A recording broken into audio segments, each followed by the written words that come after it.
Welcome back. I've shown how to prepare a canvas in a previous video some time back, and I thought I might just kind of review this one more time. I've got another commission painting that I have coming up, and so I need to prepare my canvas for this painting. So what I've got here is a 16 by 20, and these come really floppy and really loosely bound, and so I want to get it tight. Now there's a number of ways to do that, but my preferred method for doing that is a water bottle. This is a cotton duct canvas, stretched canvas, and what I will do is I'll come around here and I'll squirt water around the corners and all the edges, and I'll squirt the entire back. And I'll try to run my finger kind of through this seam here and kind of try to get down to the way down in the corner here, and I'll just kind of flip this around. I'll try to press my knuckles on the canvas so I can press it apart from the frame, and just go all the way down. Try to rub that in. Try to get the very corners here. Try to get that corner. And I'll do all four corners. That's pretty good. Now,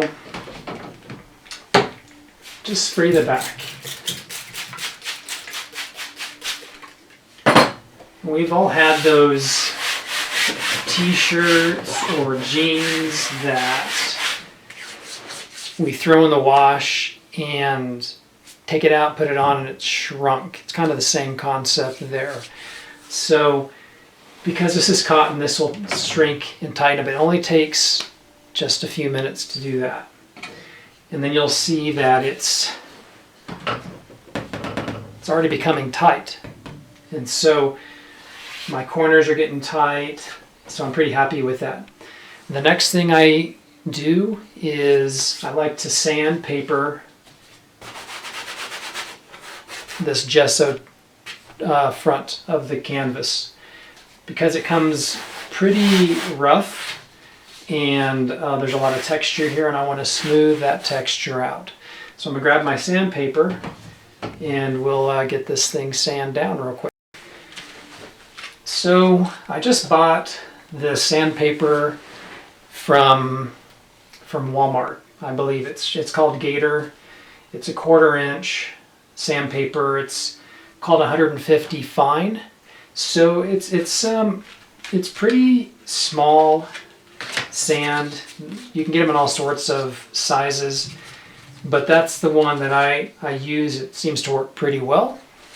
And so I'll come through here now with my sandpaper, and I will just sand this entire surface.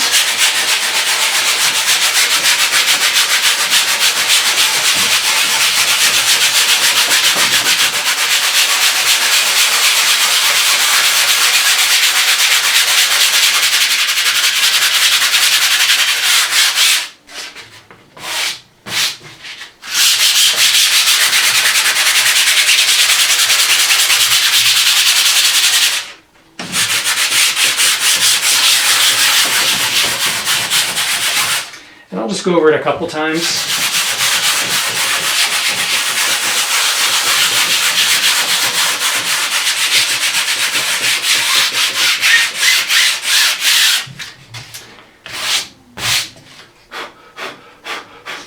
So much smoother now. I also like to get the edges because I usually paint my edges with a black gesso.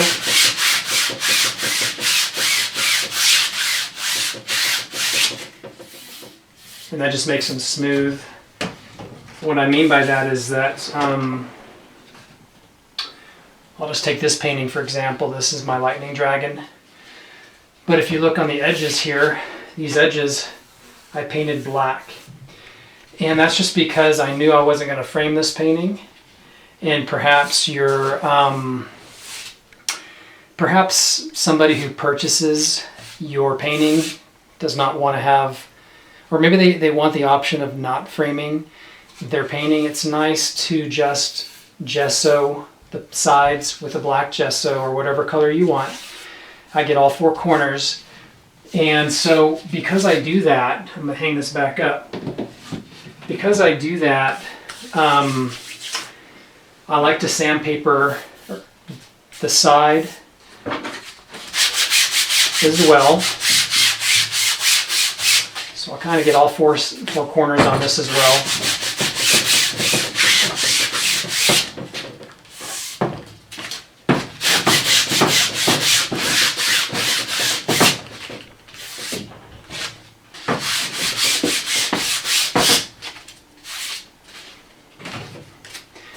So we've got it nice and tight.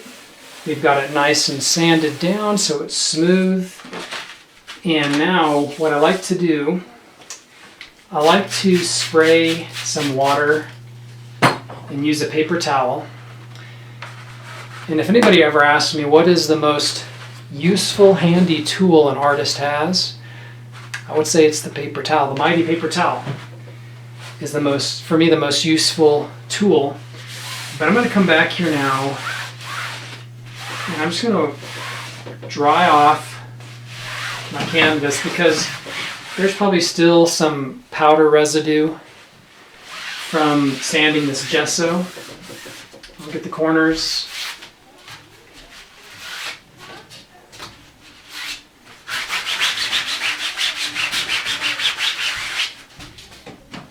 Okay, so that's kind of step one, step two, step three. The fourth step now is we actually get to apply a ground color. Not all artists do this. I don't always do it myself, but I find that I typically tend to do it more often than not. And why do a ground color? Well, I like to do it because by grounding your canvas with a background color will help to disguise or mask this white gesso. Sometimes if you get to painting and you might be applying too thin of a coat of paint, that back panel or that gesso will kind of show through. So it's really nice to just kind of mask out all that white gesso with another color. So what I usually do, and I'll usually use acrylic to do this. I like usually dark colors, and depending on what I'm painting, I usually will do sort of a dark gray color when I do this. But I like to use really cheap acrylic paints. I don't like to use my good acrylics. So you can go to Hobby Lobby or Home Depot. We don't want to go to Home Depot. Hobby Lobby or Michael's, and you can buy these pretty cheap Liquitex basic acrylics. They come in these large tubes, and they're $8 or $10. They're not really that bad, but you get a lot of paint out of them. So now I'll come through here and I will apply my gesso. So I'm going to use my 2.5 inch brush, and I like to just use some water. And I'll just apply this. My water's pretty dirty actually.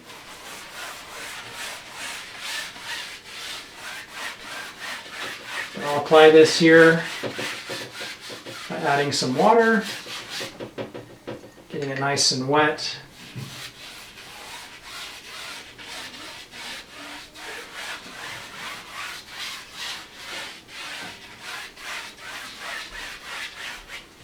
And this always seems to shed. You can already start to see some of these little hairs coming out because it's a natural bristle brush.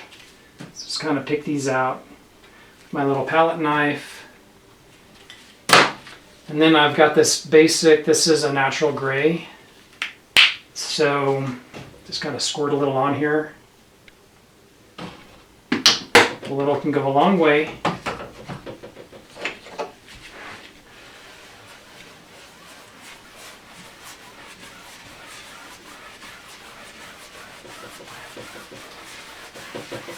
Get this whole thing covered up.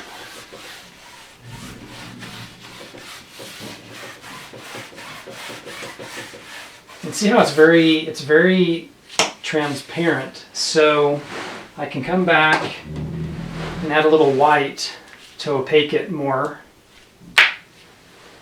Kind of bring a little white in here too. Okay. So that'll help to opaque it a little better. So I mix that with the gray.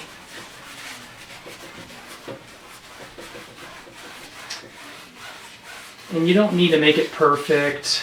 A ground color, obviously it's going to get covered up.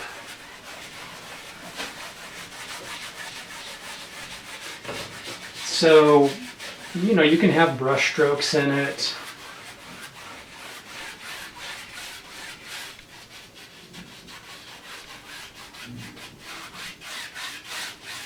Doesn't have to be perfect.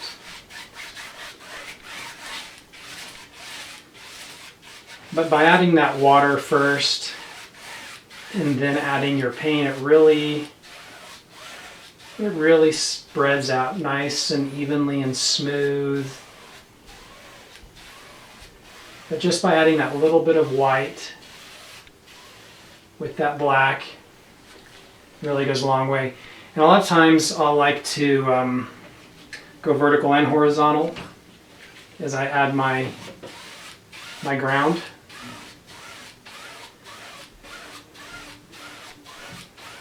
Now since this is acrylic, it's going to dry really quickly. Usually it's fully dry within 20 to 30 minutes, depending on how thick I apply this. This isn't applied actually all that thick, so I'm going to guess it's going to take about 20 minutes. I'm going to go the other way too. Take about 20 minutes and it'll be ready to paint on.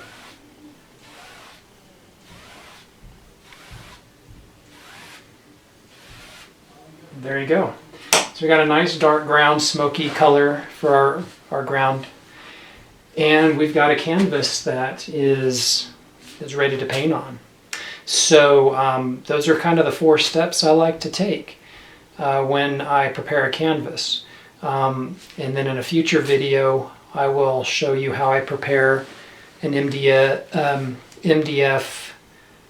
wood panel, which I've been enjoying painting on lately as well. And that takes a little bit different approach to painting on MDF board. So hope that was helpful, and we'll look forward to another tutorial video here real soon. Please subscribe to my YouTube channel. Please share it with your friends. I'm trying to build my base on this, and I love your comments, so please continue to provide your comments, and if there's something you would like to see, please just include it in the comments section, and I'm happy to take those ideas and generate new videos based on things that you want to see. So appreciate that, appreciate you subscribing, and appreciate your support.